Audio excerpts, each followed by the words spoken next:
morning by giving you something to see and hear.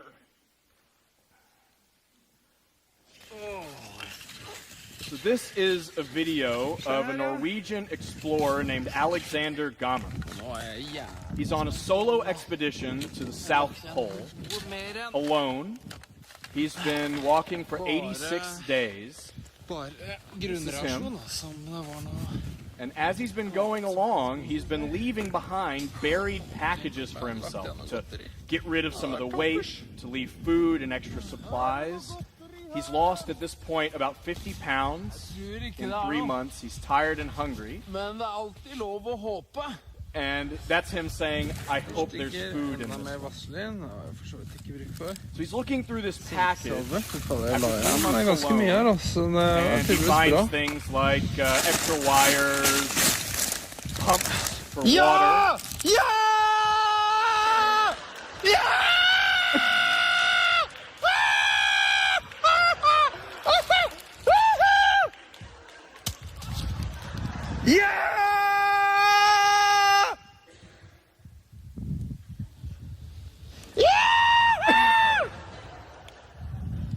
And that. And he says to himself, did that really happen?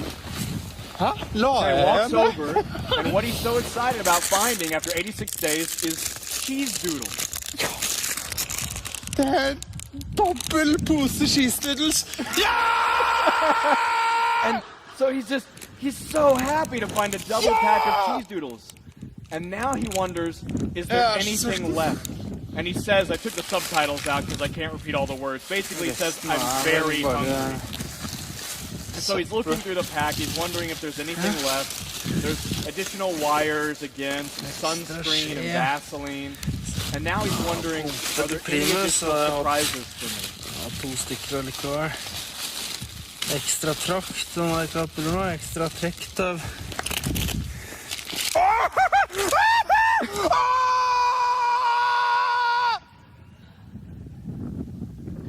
Hva det jeg har tenkt, da? Har jeg det lagt inn dette her? It's a chocolate bar. Jeg har sikkert tenkt jeg har prøvd å spart vekk, da. Det jo Why ikke would mulig. I do that? Why would I leave that there? Hæ?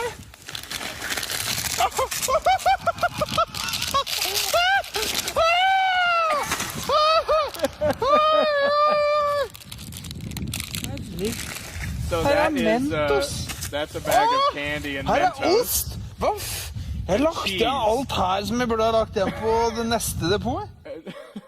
So he's tired and he's hungry and he's weary and he's lost 50 pounds and he's been alone in one of the coldest places on earth. And that's what happens when he finds cheese doodles, Mentos, and cheese, a chocolate bar.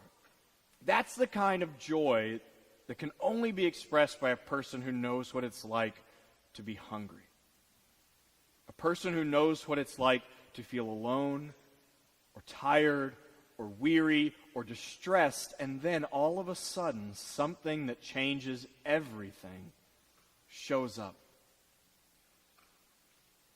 When's the last time you felt that way? When's the last time you made that sound? And do you expect to do that in church? Right. Do you expect that that's a normal response in religion or this church? Most people say no.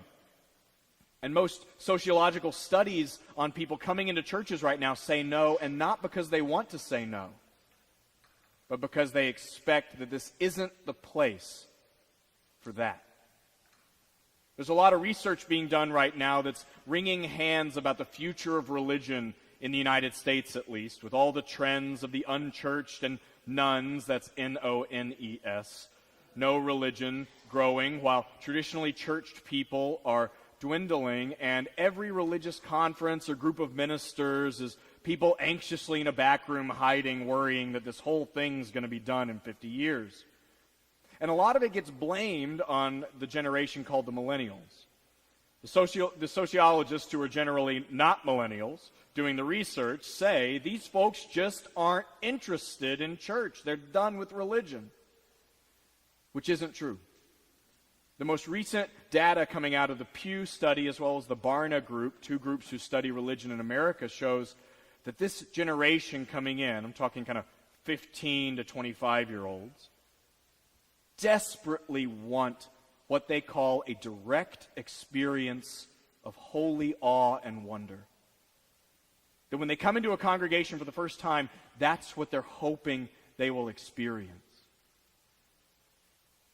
And yet, it's not for a lack of interest. They just believe that once they get here, that's not what they'll find. Or as Joseph Campbell put it, modern-day organized religion is designed intentionally to be a block around wonder. This generation isn't uninterested in church. They just believe that when they come here, they're going to find hypocrisy. People who say one thing and do another, or that joyful expression of an ecstatic union and connection with something holy is found somewhere else but not in religion. It's the difference between what we say and what we do. It's kind of like this: welcome to this joyful church. We give thanks for this day, and we invite you to join this joyful community where you too will be loved. I've heard that. I've said that. A few years after I got here, maybe 2 years after my time called to the church, this is about a decade ago, a woman in the congregation invited me to have a meeting in my office with her because she was very concerned. She wouldn't tell me what she was concerned about, and I said, that's fine, let's have a meeting. And when we got into my office, back before the new building was there, my office was kind of in the children's wing, and she sat down and she said, I have an important concern about you. Okay, lay it on me. She said, I am concerned that you are too happy. And further on, she went on to explain that not only was she concerned that I might be happy, but this joy might in fact be contagious. And she said she was worried that I harbored the secret goal of coming here to make people happy. And I said, well, how do you want me to make you feel? Miserable? And she didn't have an answer for it, and she's not alive today. And if she were, I would ask her if what she believed, in a serious question, is that if we are serious about what we're doing here, if we get that the world is a really challenging place and there is oppression and racism and violence and poverty and environmental degradation, if we believe this is an important place that matters, we can't have joy. Do we have to choose between depth and joy? On the order of service, at least, it says that we seek to be joyfully deep, but that's just something we print on the front of the thing. Whether we do it or not is an entirely different question. Some of the most engaging, amazing spiritual teachers that I look to, dead or alive, for wisdom, carry with them a sense of lightness that is only possible for people who have direct, firsthand experience of something that makes life worth living. As Beth read in the reading this morning from Barbara Brown Taylor, something that saves your life. Think of somebody like the Dalai Lama or Archbishop Desmond Tutu, people who will go into a 10,000-seat auditorium just to watch them laugh. These are not people who are removed from suffering. The Dalai Lama and Desmond Tutu recently wrote a book on joy together, and in the introductory chapter they're being interviewed, and both of them say they have every logical right to be morose, or as Desmond Tutu described, as a sourpuss, and then tries to explain that translation to the Dalai Lama through facial expressions. What's amazing is that Desmond Tutu, this man who has lived through the extreme horrors of racial oppression in apartheid South Africa, who knows what it's like for black and brown bodies to be broken in his midst, who was saved from that violence perhaps sometimes only because of his clerical robes, still knows joy. The Dalai Lama, who was recognized as the reincarnation of the Tibetan Buddhist leader while he was a toddler, had to sneak out of his palace at age 15 in disguise when the Chinese invaded. He's been in exile from his home for decades, and he said they have taken everything from me. I will not allow them to take my joy.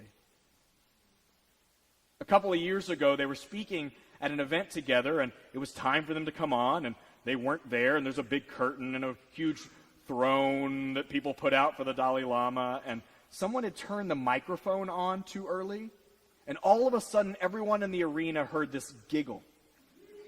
Hee hee, hee hee hee hee hee. And they couldn't find Desmond Tutu and the Dalai Lama, and when they found them, they were behind the curtain getting ready for their performance by tickling each other. The exiled spiritual leader of the Tibetan Buddhist tradition and the well-known tireless social justice advocate about to come out and speak to the world, tickling each other. That year, the Dalai Lama was speaking at Yale Divinity School, and if you want to go to a place where all seriousness is encouraged all the time, that's a good one. And he was going to speak that night on a very important topic. When the dean of the Divinity School came to find him in the very nice hotel room that they had made for him on this Halloween night, they knocked on the door and heard the Dalai Lama say, "Come in." And when they opened the door, they couldn't find him. And all of a sudden, in a Halloween mask, jumping out from behind the couch, yelling, "Boo!" is the Dalai Lama. They have taken everything from me. I will not allow them to take my joy. One of the things that I love dearly about being in a progressive religious congregation like this is that we make absolutely no promise about what comes after you die. I have no idea. But I do believe firmly that this life is worth investing in, and so whatever is painful and whatever what's joyful, we have to acknowledge right here and now. The question is, do we have good news? James Luther Adams, one of our most top theologians of the 20th century, who saw firsthand the horrors of the Holocaust, came back and wrote about Unitarian theology, and he said that we have to be rooted in what he called an attitude of ultimate optimism. What he meant by that isn't that everything's just going to be okay. What he meant is that there are always resources available, divine and human, for meaningful change to take place. What he meant is that even in the most terrifying of circumstances, even in the midst of loss, of our bodies giving out on us, of a world that seems frightening, nothing can take away our ability to show up with love and courage. Nothing. And that, he said, is good news. Ultimate optimism, not immediate optimism. It doesn't mean everything's going to be okay tomorrow, but that no one can take away your ability to show up for the suffering of the world with love. No one. It doesn't mean ignoring the suffering of the world. It means acknowledging it and then immediately showing up with a life-saving answer. Immediately, in this life. It means that, in fact, as liberal religious people, we have a moral obligation to cultivate a joyful alternative to a suffering world. A moral imperative to joy. And what a time to take on the mantle of a moral imperative to joy. I know I'm relatively young, but this is one of the most fragile times in our culture's history I have ever witnessed with my own life. I am desperately worried whether my children and their children will have access to clean water, let alone a good job. Every day I wonder whether or not we're going to be going to war, or whether the potential of war is being dangled like a reality show cliffhanger. I wonder which group our government will come after next, and how we are going to sustain the repeated attacks on liberty and freedom, on justice and love. And in this kind of moment, it would be easy for us as a people to think that the choice we have is between cynicism and being dour only, or naivete. That perhaps the only options we have are to be angry, morose activists, or happy, clappy, superficial people in religion, and we all know who they are. Right? You know, we have these caricatures in our mind, and I don't think that's the choice at all. If there is a time for us to double down on what it means to show up to the suffering of the world with a joyful and loving alternative, this is the time. If you have wondered what the calling of us in this congregation is and of our lives in this moment, it is to show with a robust and joyful heart, it doesn't have to be this way. Look. Look. One of the answers that I have in my life to what is saving my life right now is you. Is this church. Especially when we're at our best and we show up as a place that doesn't have to choose between joy and depth. It doesn't mean that we ignore suffering at all. It means that we show up for it with a robust and human love immediately. A joyfully deep community looks like us being present for one another in the midst of suffering. That when one of us in this room, and this church has seen so much loss this year, we have lost so many members and friends and children of members and friends. It doesn't mean that we ignore that. It means we show up for you and say, we're not going anywhere. Look. Joyfully deep. When our member Billy McDonald died earlier this year, who had been the jazz trombone player in the band for years, when he was diagnosed with liver cancer and knew that he had just a matter of weeks left, I have almost never seen someone die so well. The relationships that he cultivated meant that literally at his house there was a line and a guest book to get into the door to greet him before he died. With people singing and holding his hands, and this man who knew that his life was about to end, holding my hands and kissing them and saying, I love you, Aaron, the last thing he said to me. That was joyful depth. It means that when we see that the world is falling apart around us, that we say, look, look. That we march in the streets, that we call our senators, that we show up for one another in a way that says this doesn't have to be this way. Joyfully deep means celebrating together, but in ways that are powerful and profound. I had the extreme honor last week of officiating a wedding for a couple in this church, two women who have been together 45 years, but didn't know they could get married until now. Let me tell you what it was like to be in that room with people who waited 45 years to be legally married. With tears in their eyes, there was nothing superficial about that joy. That was like food to a person who had been lost in the coldest place on earth. This church at its best saves my life. Because here I have learned that nothing can take away our ability to show up for one another in profound ways. No politician, no religious leader, no natural disaster, not death or disease or hunger or dismay or terror, nothing can take away our ability to know that we are connected in mysterious ways and to love one another with as much force as we can muster. And so when we ask you to double down and reaffirm your commitment to this congregation, when we ask you to fund this place and show up for this place and make a pledge, this is not some superficial, abstract ask. This is asking not whether you make a choice between joy and depth, but whether you make a choice between cynicism or engagement.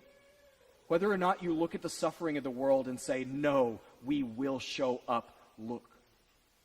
Whether you believe that this place is in some way the answer to what is saving your life and the lives of others. And I believe it is. This is the community that you're invited to build. This is the community that you're invited to build. The one where young and old join together.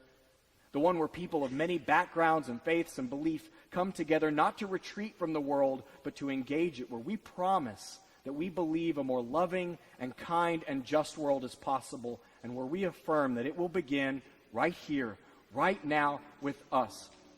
That we have depth and joy at the same time. My friends, I pray that you find an answer to what saves your life and that you support it with everything you have. May it be so, and amen.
May you find what it is that saves your life, something worthy of a saving message for others in the world. May you know it now and all the days of your life.